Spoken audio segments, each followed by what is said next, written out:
K ತಾಲೂಕಿನ ಬೂಕುಂಕೆರೆ ಹೋಬಳಿ ಬೆಟ್ಟದ ಹೊಸೂರು ಗ್ರಾಮದಲ್ಲಿ ಶ್ರೀ ಶ್ರೀ ಉದ್ಭವ ಬೋಳಾರ ರಂಗನಾಥ ಸ್ವಾಮಿ ದೇವಸ್ಥಾನದ ಬ್ರಹ್ಮರಥೋತ್ಸವವು ದಿನಾಂಕ 16/8/2025 ಶನಿವಾರ ಬ್ರಹ್ಮರಥೋತ್ಸವ ಏರ್ಪಡಿಸಲಿದ್ದು, ಈ ಒಂದು ಕಾರ್ಯಕ್ರಮಕ್ಕೆ ಶ್ರೀ ಶ್ರೀ ನಿಶ್ಚಲಾನಂದ ಸ್ವಾಮೀಜಿಗಳ ಸಮ್ಮುಖದಲ್ಲಿ ಮತ್ತು ಮಂಡ್ಯ ಜಿಲ್ಲಾ ಉಸ್ತುವಾರಿ ಸಚಿವರಾದಂಥ ಎನ್ ಚಲುವರಾಯ ಸ್ವಾಮಿಯವರು, ಪಶುಸಂಗೋಪನಾ ಸಚಿವರಾದಂಥ ಸನ್ಮಾನ್ಯ ಕೆ ವೆಂಕಟೇಶ್ರವರು, ತಾಲೂಕಿನ ಶಾಸಕರಾದಂಥ ಎಚ್ ವಿ ಮಂಜಣ್ಣವರು, ಮಾಜಿ ಶಾಸಕರಾದ ಚಂದ್ರಶೇಖರ್ ಅವರು, ವಿಧಾನ ಪರಿಷತ್ತು ಸದಸ್ಯರುಗಳು ಎಲ್ಲರೂ ಭಾಗವಹಿಸಲಿದ್ದಾರೆ. ಹಲವಾರು ಮುಖಂಡರುಗಳು ಈ ಕಾರ್ಯಕ್ರಮಕ್ಕೆ ಭಾಗವಹಿಸಲಿದ್ದಾರೆ.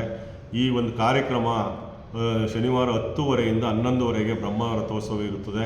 ಈ ಕಾರ್ಯಕ್ರಮಕ್ಕೆ ತಾಲೂಕಿನ ರಾಜ್ಯದ ಎಲ್ಲ ಮೂಲೆಗಳಿಂದ ಭಕ್ತಾದಿಗಳು ಈ ಕಾರ್ಯಕ್ರಮಕ್ಕೆ ಬಂದು ಈ ಕಾರ್ಯಕ್ರಮನ ಯಶಸ್ವಿಗೊಳಿಸಿಕೊಡಬೇಕೆಂದು ಈ ಮೂಲಕ ತಮ್ಮಲ್ಲಿ ವಿನಂತಿಸಿಕೊಳ್ಳುತ್ತೇನೆ. ನಿಮ್ಮ ಹೆಸರು?